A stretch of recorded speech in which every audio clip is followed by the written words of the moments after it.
Hey everybody, it's You Had to Ask, the show where I answer your questions. And our first question this week is from Pointless Steel, and it is a doozy. Here's a question for you, Steve. Can you give me, an 18-year-old student, advice? How should I prepare for life after school? Wow, are you ever asking the wrong guy? Okay, if I have to give you some advice, I'll say this. First of all, you're 18 years old, so you're almost out of high school. I don't know if you're planning on going to college or not.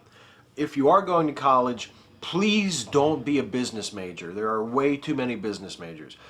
Be something else. If you're smart, be like a science major. Make the world a better place with your work after school. If you're not smart, but you want to be able to sound smart, be an English major. That's what I did, and it's worked out. Well, that's what I did. Other advice, I don't know. Know the difference between contentment and complacency. Is that too Hallmark card for you? Know the difference between desiring approval from others and needing approval from others. Be careful that you're on the right side of that line.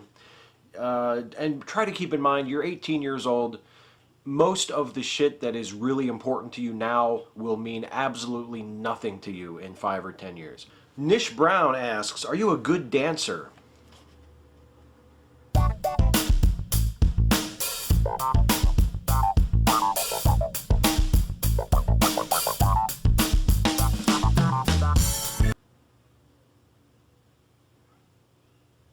Dr. Mad, do you curse while driving?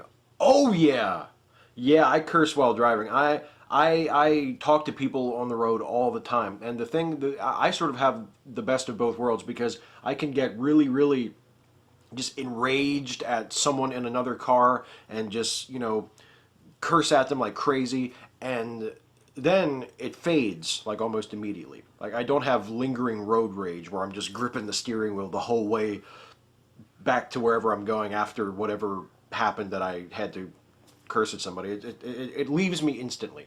So I get to have the fun of screaming and swearing at people in other cars who can't hear me. So you get like totally guilt-free, no consequences rage. And then you don't have any of the after effects because it leaves me right away. It's great. It's like, I could literally be stuck behind somebody putting along at 20 miles an hour going, Jesus Christ, you drive like old people, fuck! And then as soon as they turn, I'm cool. It's gone. It's gone. It's lovely. It's really wonderful. The Metal Headiest asks, do you play chess? I think it's better to say I can play chess or I have played chess. If I were to say, yes, I play chess, it sounds like something I do a lot, and it's not, and it's nothing that I'm really very good at. But I do own a chessboard. I have played on occasion. I really suck at it. Mudhut67 asks, do you think wrestling is real? I ask because the fights are so obviously fake and staged, and it would be strange to me for such a skeptical man such as yourself to be into it. Well, Mudhut, you have to reckon with what part of wrestling I am into. I'm not into it because I am under the delusion that it is an actual fight. The fights in wrestling are fake. They are not actually fighting. The two wrestlers, or the two opposing sides in a wrestling match, are not actually trying to hurt each other. They're cooperating, they're putting on a show, they're putting on a performance. And I know that, and I've known that since I was little. So that is not the reason I like wrestling. I like wrestling for the performance. I like wrestling for the stories that are told in a good wrestling match, and for the excitement, and for something that I guess you can carry over from a legitimate sport, which is in a really good wrestling match that has been built up properly with a really good program leading up to it. Part of the allure when you see a match for the first time, at least, is wanting to see who's going to win. Wanting to see who's going to win. And and I guess you could say that about any form of entertainment. When you see a movie for the first time, one of the attractions of seeing the movie for the first time is, I want to see what happens. What's going to happen? And with a wrestling match, it's the same thing. And then, as with a good movie, once you know what's going to happen, you then can return to it and watch it again and notice things about the way the wrestlers actually worked, about their ring psychology, about other things that maybe you didn't notice at first because you were more into it in sort of an active kind of audience way where you're like, oh, who's going to win? What's going to happen? Is that going to be the finish? Is that going to be the finish?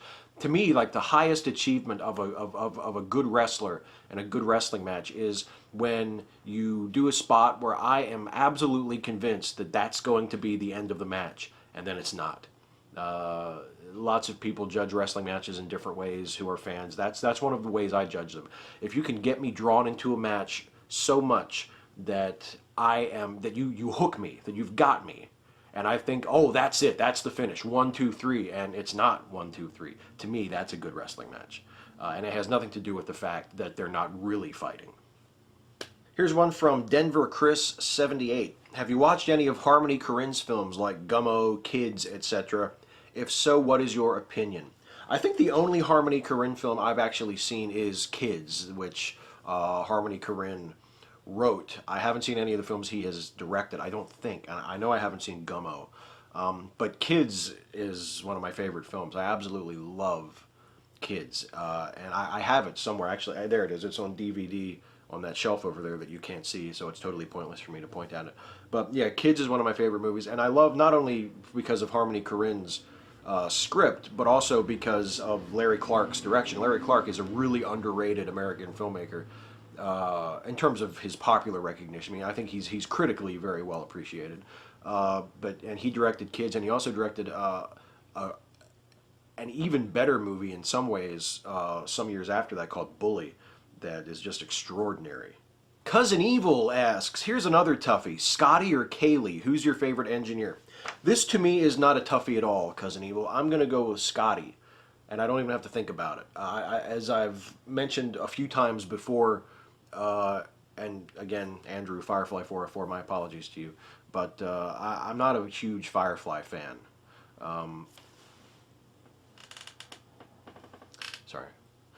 I thought that it was an okay show. You know, I that's another one. I have it on DVD. I have the whole series, but I think I got maybe 4 or 5 episodes into it, and I just lost interest. I just stopped watching.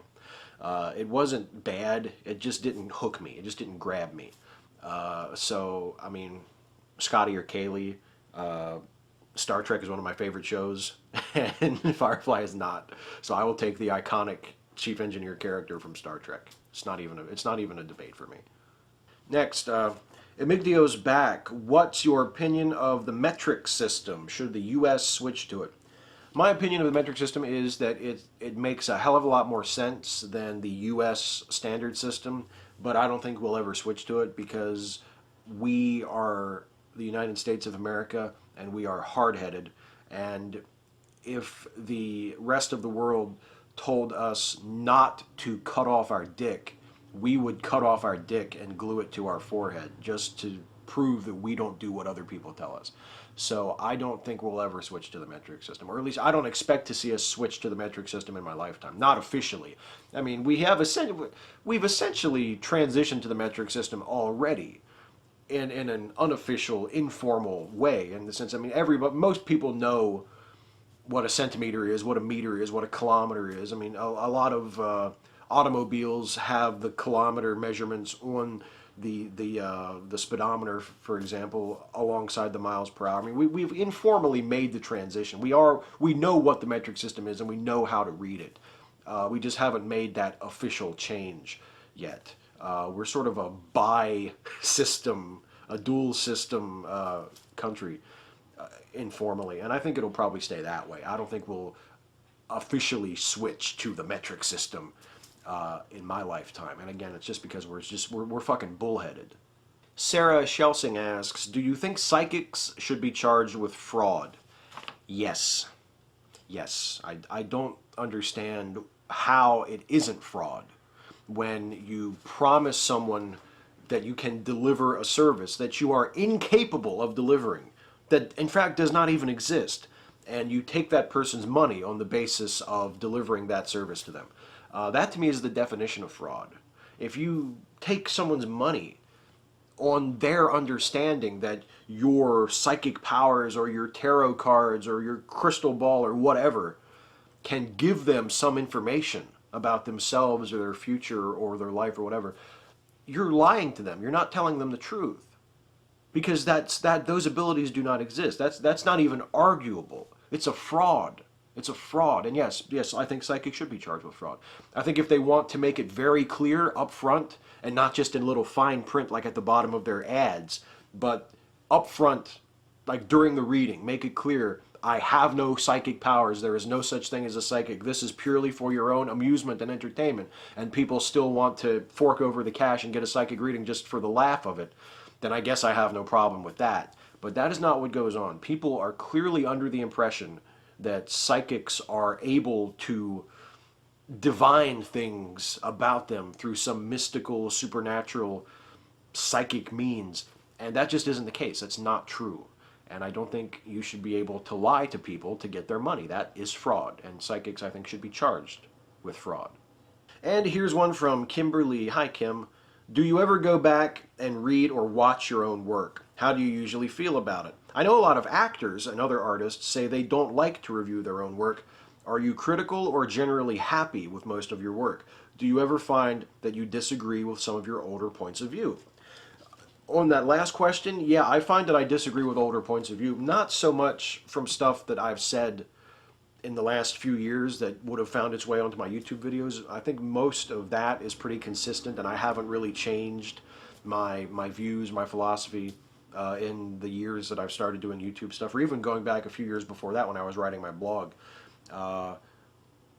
But I mean, except for my atheism, I did start writing my blog pretty much as kind of a deist, and then eventually, or at least that's what I was calling myself. I was saying I was a deist. I wasn't calling myself an atheist, and then I eventually started calling myself an atheist. That's probably the only major change.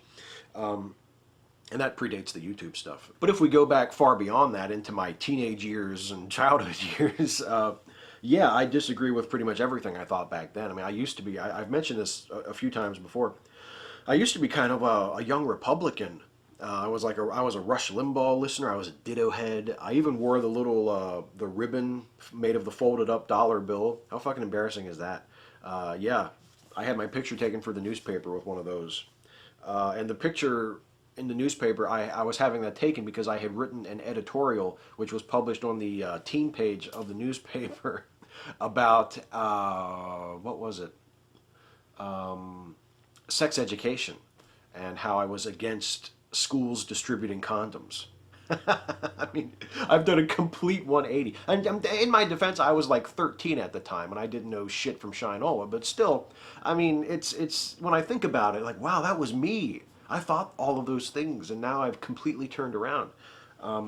So yeah, but that's kind of an extreme example. I don't know if that's really what you're talking about. As a writer, I have looked at things that I have written, not so much editorial stuff, but fiction, things like that.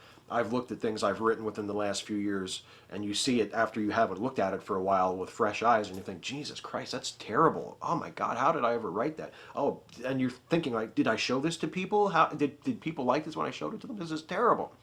I experience that sort of thing. The YouTube videos, I have to say, and it's embarrassing and it's kind of shameful, but I do watch my own videos more than is probably healthy. And I do really, really like my YouTube stuff. I mean, like, I really, really like my YouTube stuff.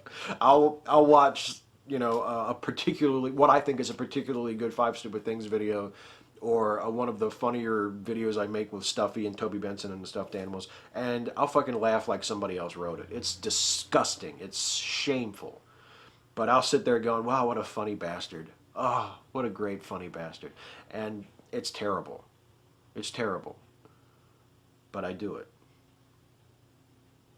And on that note of maniacal self-involvement, let's do a shout-out. The shout-out this week goes to Vogter, whose latest YouTube channel is VogterViking. Vogter, one of my favorites. He's had, as some of you know who have subscribed to him in the past, a whole plethora of YouTube channels that have been closed for various reasons, because Vogter is fearless and he says what's on his mind, and he doesn't give a fuck what happens, because if one channel gets shut down, he'll just open another one, as he has now done. It's VogterViking. If you're a former sub of his that haven't and you haven't resubbed yet, You might want to check it out. And if you haven't watched any of Vogter's stuff before, he's really funny, he's really cool, really smart, and a great YouTube voice, a great secular voice.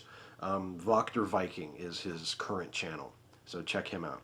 That is it for this week.